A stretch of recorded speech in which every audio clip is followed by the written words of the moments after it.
This is Elena Lastra on the Elena Lastra Show, Power of Women. We are back on the air. We've been gone for 3 years. We shut down because of COVID, and it was just hard to interview people. But we made it.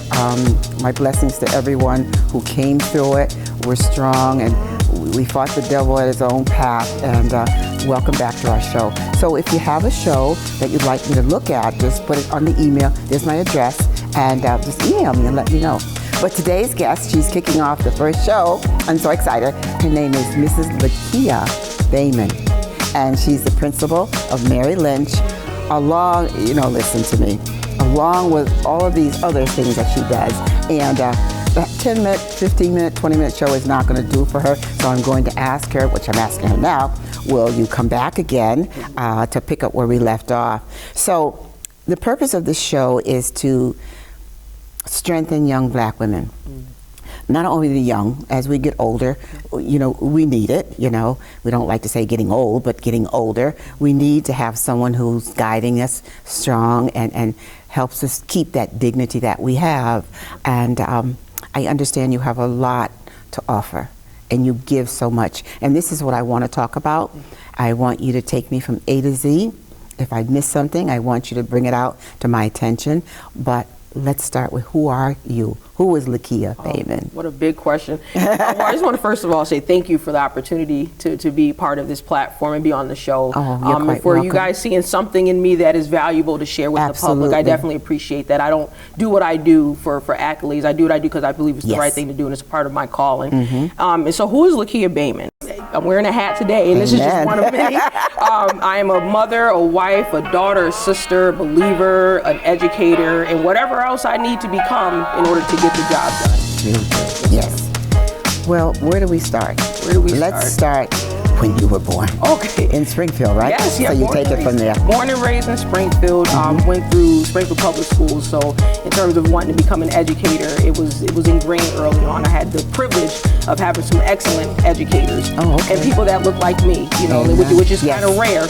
But in Springfield, especially when I was coming up, more so in the 90s, there seemed to be a good amount. Yes, there were. It's a little different now. We're working to re-diversify our district in particular. But at the time, I was fortunate enough to see people that look like me, men and women, and really all walks of the education field, paraprofessionals in the office, teachers, the principal. I remember my first principal, Mr. Brown, at Homer Street School. Oh, Homer Street School, right down. Or well, it used to be Homer Street School. Yeah. No, it's still. It is still Homer. Okay. Yep, still Homer Street. Oh my God. Mr. Brown, and just being able to admire and appreciate him and what and how he led the school, and it kind of inspired me. I had no idea at the time. Right. I wanted to become a principal myself. I know. I thought I was going to become a lawyer, actually. Oh, well, okay. Yeah. I thought I was going to law school because that's where I heard the money was at. So so follow the trail, right? Yeah. So I figured, okay, you know what? For me, education. I used to say this all the time, and I still believe it. I just haven't had the opportunity to really say it. Here it is. Here it is. Okay. education to me is a way into certain doors and a way to avoid other doors. And what I mean by that is education is really could be the great equalizer if it's utilized effectively and people take advantage of it. You know, I grew up in a place, and you know, my parents, they're not college grads, and so nobody around me really reflected that. I didn't even know where to begin with. Didn't know what it was. I didn't know what it was, and didn't even really understand how valuable it truly is until I got a little older and started to you know, interact with other people, and my teachers started to see certain things in me, and wanted to groom that. And so, you know, I'm grateful for the opportunities that I've had, and really and truly, you know, I tell people all the time, you know, nobody can take your education from you. Yeah, that's you know, so your true. Credentials are your credentials. They can try to deny you access, but if you're qualified to be there, you have every right to be there. And you know, that's good because, and you said you didn't hear it at home, your parents as well as my parents, they struggled to make a living and to put food on our table, and made sure we learned our timetables at the kitchen table. But to think about us going further, it wasn't in their mindset at that time. They wanted the best for us, they loved us, but like I said, my mother worked 2 jobs, my father worked a job and a half, just to be able to sit down and have food on our table. That was their gift to us, and have a roof over our head. So I admire you for venturing out on your own, and you came in contact with the right people, and you started from there. So where are you now? Where am I in your now? life? In my life, in terms of my professional career, I'm currently the principal of Mary Lynch School in Springfield. You know, when I went off to college in Maine, I went to Bowdoin College in Maine. Shout out to Bowdoin Polar Bears. Oh my!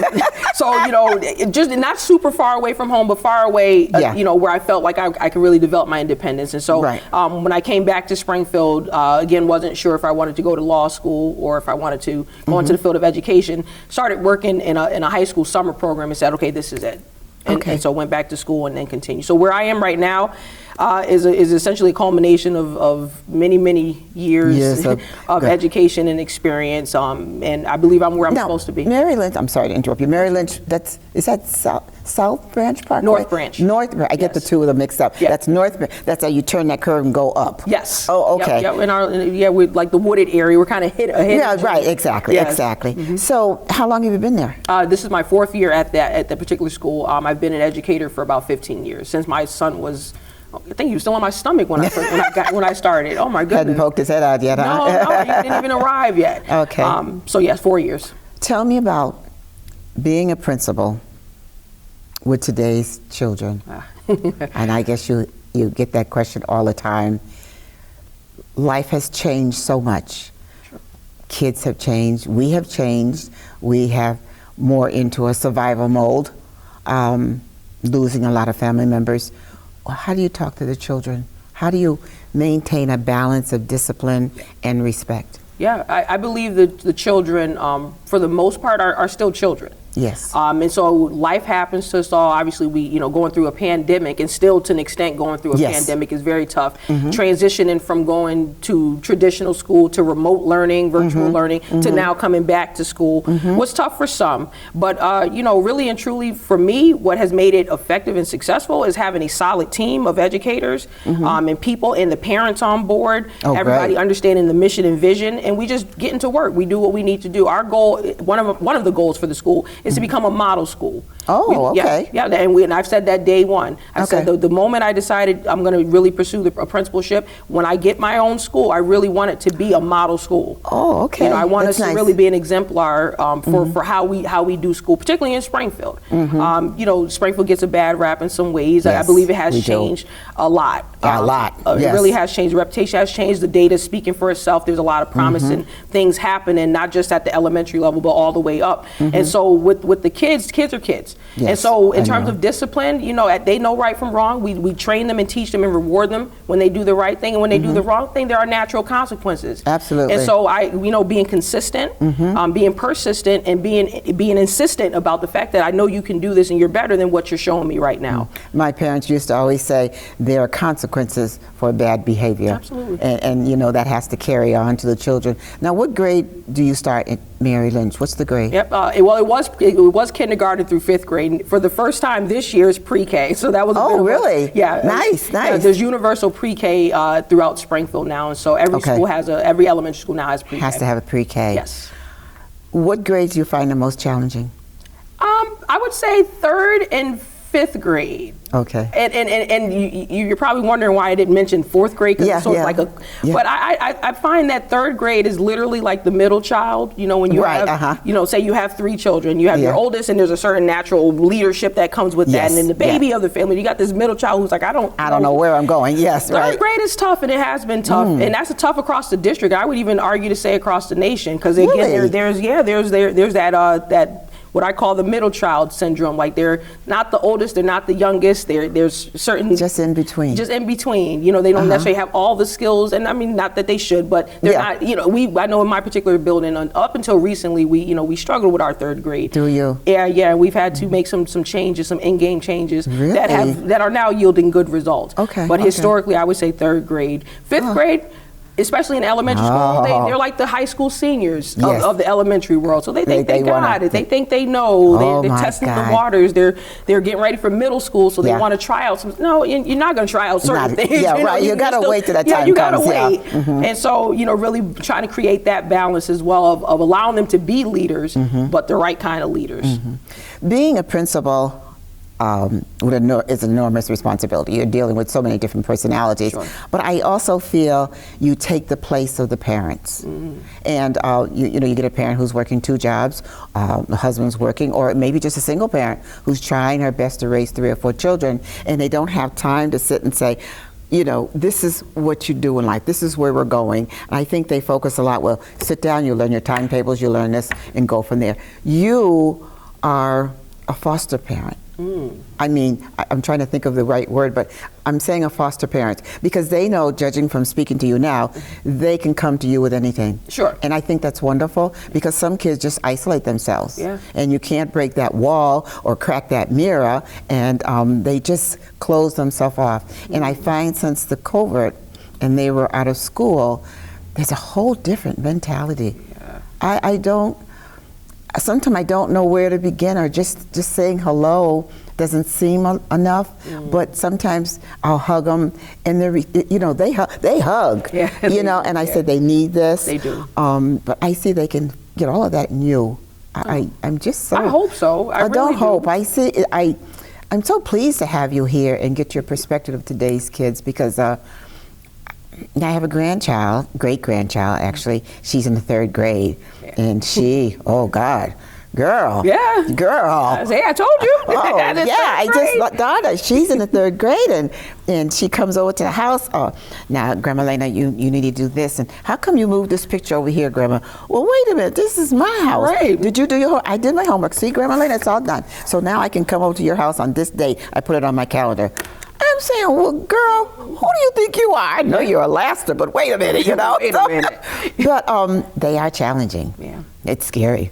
It can be. It can be. But you know what? Again, going back to what I said earlier, kids are kids. Yes. I think back to my childhood and what I responded to or didn't respond to. And I tried to give them better than even what I felt I received in some ways, whether it was from teachers, my parents, etc. I always tell even my own kids, you all should be better than me. Like you should stand on my shoulders and go up. You can't be beneath me. That's right. You can't make the same mistakes I made. Make your own. Don't make mine. Don't make yours. And so I carry that over into how I educate and interact with my students, and I encourage my staff to do the same. Right. It's kind of like when your parents said, "Do as I say, not as you see me do," or something familiar like that. Well, so, I want, but it's really more, do what you see me doing, but go further. Go further. More. Yeah. Go further. Take so the mistakes that I've made, you see that, learn from it, and avoid that. But at the same time, if there's some things you saw that I did well, I want you to take it to the next level. I love that. Yeah. Now, do you have much bullying? I know there's. That's wonderful. No, that's one thing that I have zero tolerance. And if there was a such thing as a negative zero, then it would be negative zero. Good. That's wonderful. We don't tolerate that. We're all about team. I refer to my staff as Team Lynch. We're all about respect, integrity. Those are some of our key words. Oh, I don't. Yeah, zero tolerance. I'd love to sit under your school, but we have to take the station. But as you know, yes. So we're going to wrap up. We'll be back in 10 seconds, 30 seconds. We'll be back, so don't go away. Stay tuned, sit down, stay comfortable, and we'll be back with Mrs. Lakia Baymon.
School is just phenomenal. I would like to just make a academic requirement of what you have.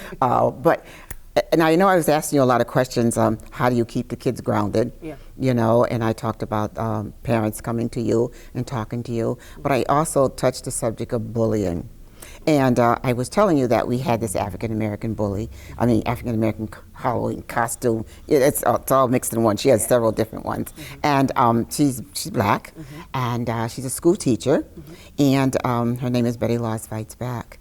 And we go into the schools, well, we used to before COVID, and we go to dance studios. And we had this one little girl who was sitting in the corner when Rhonda was speaking, and they all loved to come up and hug her at the end. That's why we had to stop because of COVID, because they cling to her.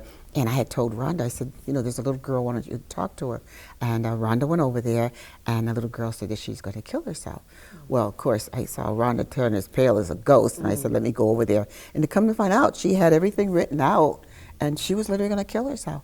And we had 3 children during the reign of Betty Laws who versed their opinion they're going to kill themselves. And we were able to talk to the parents, they went to the school, and they got therapy in place. So I guess my big topic to you, do you have bullying in your school, and how do you handle it? Well, I would say overall, no. We don't have bullying in the traditional sense. Yes, yes. You know, of course, kids and their situations that happen and altercate, but we intervene quickly, swiftly, and thoroughly. Zero tolerance. If there was a negative 0, it would be negative zero. And I mean that. I when I say no tolerance, I don't tolerate bullying when it comes from students to students, staff to staff, parents to school. Oh my! Oh, we've worked hard over the past 4 years. I'm saying we because there were a few people that entered the building with me when I first came, and we spent our first year assessing certain things, and then we made some decisions right away that no, this needs to change. We need to shift the culture here. And so, you know, I'm bold enough to say that no, in the traditional sense, we don't have bullying. Yes, things come up, things happen, but they're few and far between. But you're able to settle it before it gets out of hand. I am, as much as I am open and available and warm and friendly, and the kids come and hug me. There's also the Miss Baymon. That you don't want to cross the line. Yeah, there we go. There's the stereotypical. You know, I don't want to go to the principal's office. You don't, unless I invite you here. You don't want to be here. This is not a comfortable place for you. It kind of reminds me when you get in trouble at home, and the police would say, "I'll take you home," and they said, "No, we'll stay here," because they knew when they get home you're in for it. Yes. Yeah. So you set that example. Absolutely. So like again, that balance. The warm and strict. They need to know there are boundaries. Absolutely. You know, we can have a whole lot of fun in school. We can learn a lot. We can enjoy it. We're there for 8-9 hours a day. I mean, it's a long time. And as we were starting to talk about earlier, being like a foster parent, like a surrogate, a surrogate family, or really in a lot of ways surrogate mother for some of the students. You know, it's important that they understand boundaries. Right. And especially when it comes to authority. You know, I know with everything going on in our world, not even just with COVID, but with Black Lives Matter and just all of the perception all of police. The stuff on television. I mean, there's so many things that the kids are exposed to, that misinformation. Right. And so, you know, really just trying to do the best I can within the context that I can kind of manage. To help them understand authority and how to respond to leadership and how to respond to authority in a way that's not going to get you in trouble. Right. And so, yeah, it's absolutely imperative for the kids to be able to be successful. If they don't have those boundaries, if they don't see it in the home, they're not seeing it at school, nobody's holding them accountable consistently, who knows what we're going to end up with. What happen to them. Yeah. Right. Because I know you do need structure, and they do need to know their limitations. Absolutely. And I know it's taught at home, at least parents try. You know, we got parents who are struggling. Sure. You know, in your school and your way of teaching, which I love, it should be in a book, it should be a model program already, that gives them the comfort that they need there. And sometimes it's just like the kids they just need to talk. Yes. And you'll be surprised what they come up with. That's the killer. And I'm saying, you know, I try not to show a facial expression, you know, because you don't want the kid to just shut down. Right. But I admire you so much. Thank you. The way you're doing, the way you're working, but you really should think in terms of model program. Yeah, and I really should. Yeah. You know, just the fact that the bullying is not tolerated there. And I mean, we all know how much bullying is going around, from young kids to adults to home life. Yes. You know, it comes in the home. Yep. And it's probably where it starts, depending on what your train of thought is and how you're being taught. But I think that the way you educate your class and your staff and the way you pull them together to make this come all together, this sounds like a perfect model program. You have so much to give. Thank you. I do appreciate that. I'm good. And we have to have you on again, and we'll pick up with any kind of program that you have in school going. Maybe we could come to the school. Yes. I think that would be good, and because we talk about it here in this segment, right. And then the next segment, we are now at Mary Lynn School, you know, the principal, Lakia Baymon, you know. I think that would add a lot to it, and we might air it a couple of times, because I think it would be a valuable asset for parents. And just, you know, it's like, I realize that what our parents taught us, it's hard to instill in these children today. Yeah, it's a They little look at you tougher. like you're crazy, you know. It's just like little things, make your bed before you go. You know, you brush your teeth, don't wash your hands in the kitchen sink, you go in the bathroom. But the structure that our families gave us, these kids, when you started, these kids say, you must be crazy, Mrs. L. I let them call me Mrs. L. How do you break that gap? How do you bring it all together? Yeah. I don't know how you're just so Yeah. good at what you do. I love it. Well, I mean, again, kids are going to respond to whatever you give them, or however you handle them. And if you're consistent, then and you're unyielding, then eventually they fall in line, because they do want to please. I believe all kids want to please. They they want attention. Some are willing to get it for negative reasons, if that's what it takes, and some are willing to do it for positive reasons. So if you give them opportunities, give them the structure up front, set them up for success, there's no way that they can fail. Do you do a handbook on this? With the kids? No, what you're talking about now. Oh, no, I don't. We have a staff handbook, but no, not in terms of like some of my philosophies. No, they're not written yet. Oh, but they will be? I'm hoping. I'm claiming it. Okay. All right. It is I'm done. claiming it. Say it. So it is said. So it is done. So it's done. So because your way of thinking and the way you bring across, anyone would feel very comfortable with you. You have that presence about you. I don't have to put my shoulders in my ears. You know, I can just kind of relax and talk. And I think you should get some kind of book together. You really should, and I think that might be your calling. And maybe I'd like to claim that this is the beginning of it on our show.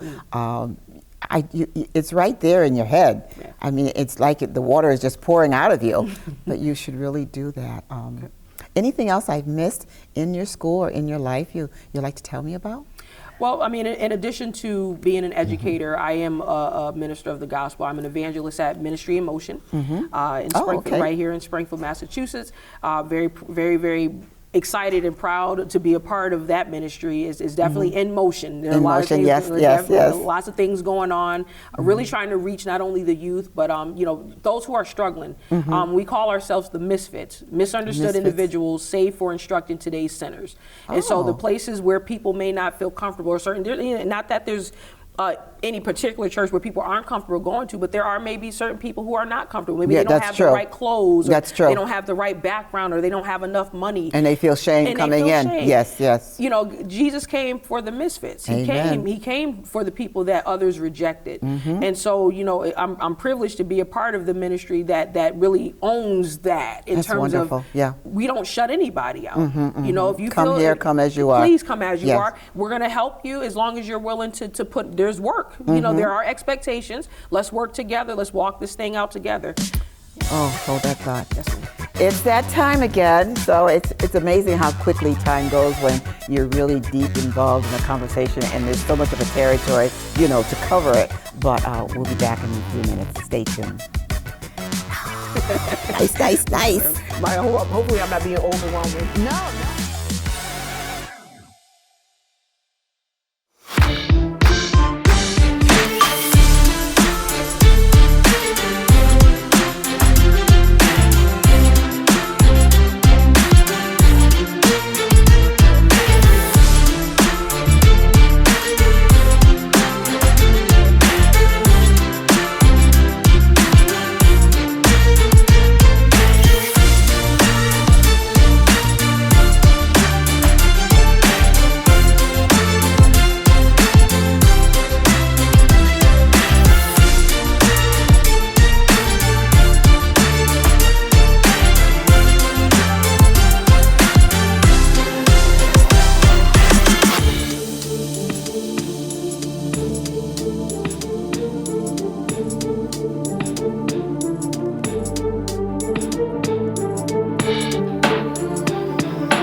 We are back again. Thank you so much for coming back, and thank you for taking your time. I know you might have stepped outside or stepped in the other room, but you did come back to us, and I appreciate that. And don't forget, if you have any show or you know friends who you can help bring on the show and get the power of women out in the community, I want them to stand tall and realize that we are here and we are strong. I'm back again to Mrs. Lakia Baymon, and she's the principal of Mary Lynch School, among other things. The next show with her here, you watch what's going to happen. She's going to sing. Oh.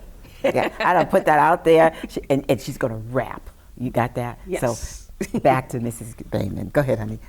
So yeah, we were just talking about ministry and even thinking about particularly the young people who have been really hurt or have been hurting, but all of that being exacerbated by COVID.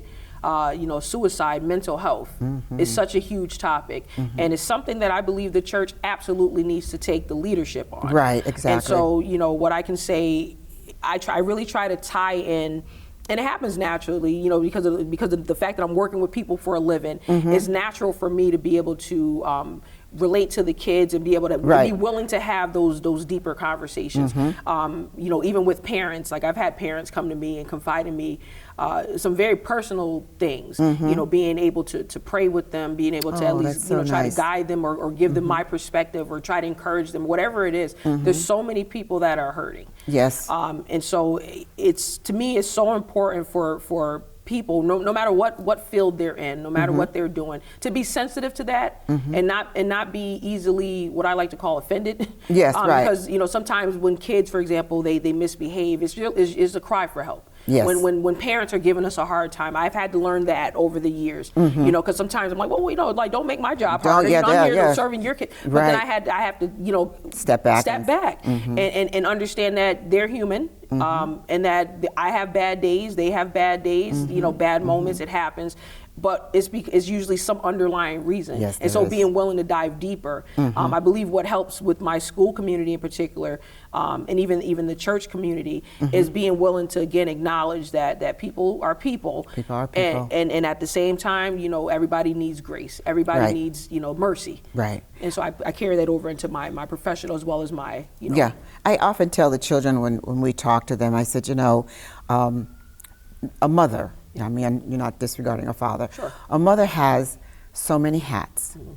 And, she rushed to get you to school. She comes back home and cleans the house. She's ironing your clothes. She's trying to look good. She looks in the mirror and says, oh my God, I'm aging. I'm so tired. I said, but you got to remember, moms have feeling. Yes. And those words you put out there, that hurts mothers. Moms go to bed. We don't go right to sleep. We sit there, grab that pillow, cry. Close the door, make sure you don't hear us crying. And this is how we survive. But then we have to get up the next morning and look like nothing's wrong. Exactly. And I tell the kids, it always is good to hug your mom. Sometimes you don't have to say a word. Just say, Mom, can I have a hug? And that'll bring tears to your mom. Just knowing that my child loves me and it's all worth it. Yes. And they hear me. You know what I'm saying? I do. And the kids say, yeah, Mrs. L, that sounds okay. I said, try it when you go home. And of course, they do try it and they come back the next time when we have a meeting. Mrs. L, guess what? I said, no, tell me what. I hugged my mom. I said, you see? And what did she do?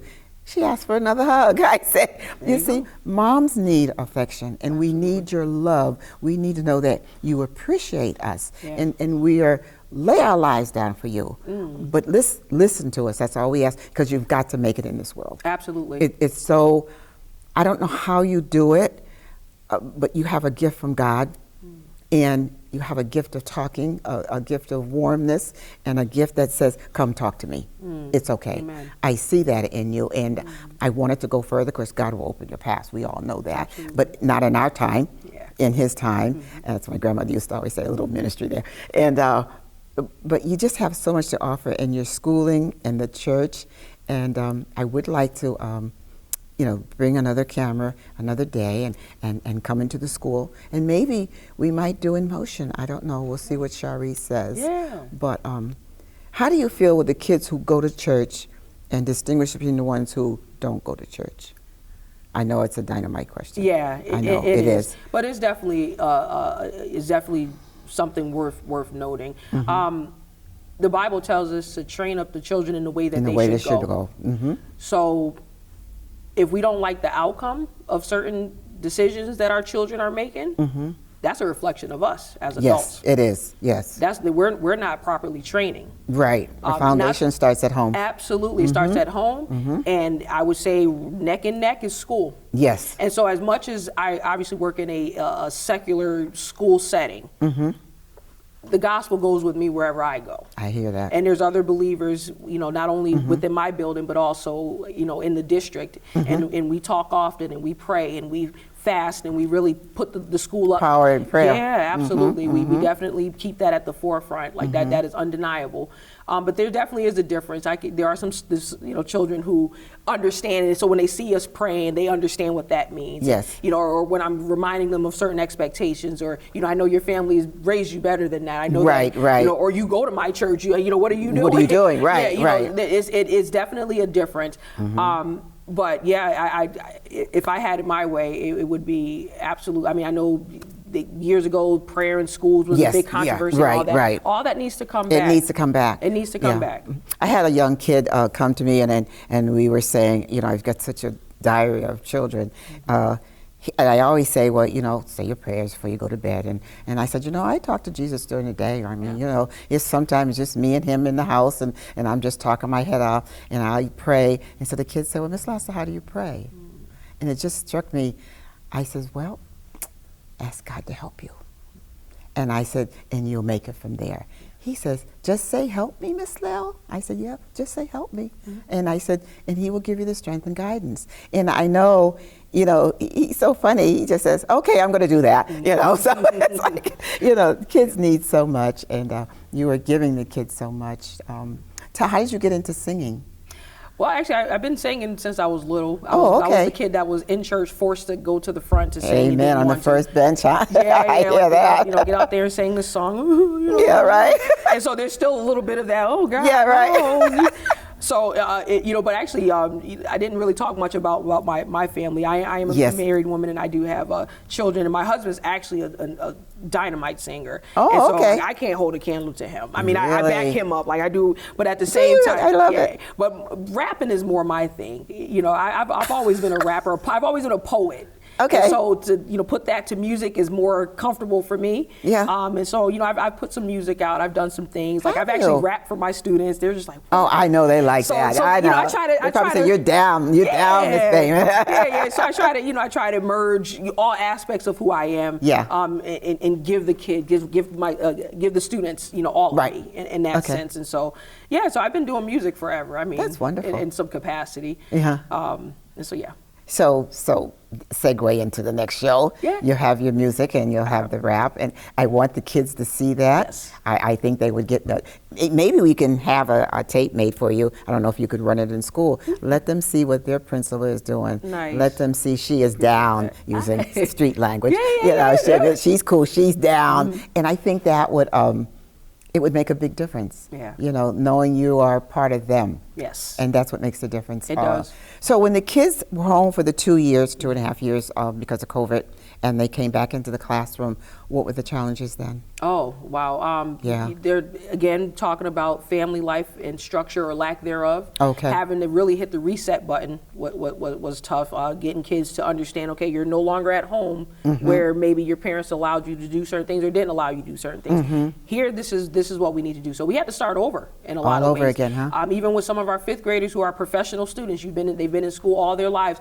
Basic things like, you're not getting out of your seat and going to the bathroom without permission. Like there's structure, there's order. Right. Here's our schedule. Here's our routine. And then certain just poor habits that were picked up, and and that's not everybody. Of course, no, of we course had some not. families that Right. were right there with us in terms of the remote learning, making sure their kids were online on time, making sure that they did the homework. And that was the challenge. Yeah, that was the challenge. But I do think that parents gained a certain appreciation that they maybe didn't have for teachers and principals. Yes. So because they had to become, in a lot of ways, just like we're surrogate parents, they had to become surrogate educators. That's right. And really be partners with us in ways that maybe they weren't required to do before. So I believe for the most part, we're good. We're in a nice stable place now, and we can do what we do and there's educate hope the for our students. children. Yeah. There's hope. Never give up hope. Yeah. Never give up hope. Never. Well, I had a wonderful time having you here. Thank you. I appreciate it. I just love having you here. I got so much to look forward to. But as always, and as you know, as a producer, director, it's time to say, time out. Till next time. So listen, everyone, we had a wonderful show with Mrs. Baymon here. I just love her. I just met her, and I mean, she's just dynamite, full of energy. And I know the children in her school pick up that energy, and it's like, saying, walk that walk and talk that talk, and that's what she does. So stay tuned to us for next week. I don't know what the show is going to be, but look for us on the weekend. I think that I'm not sure about the timing, but we'll broadcast it so you can see it.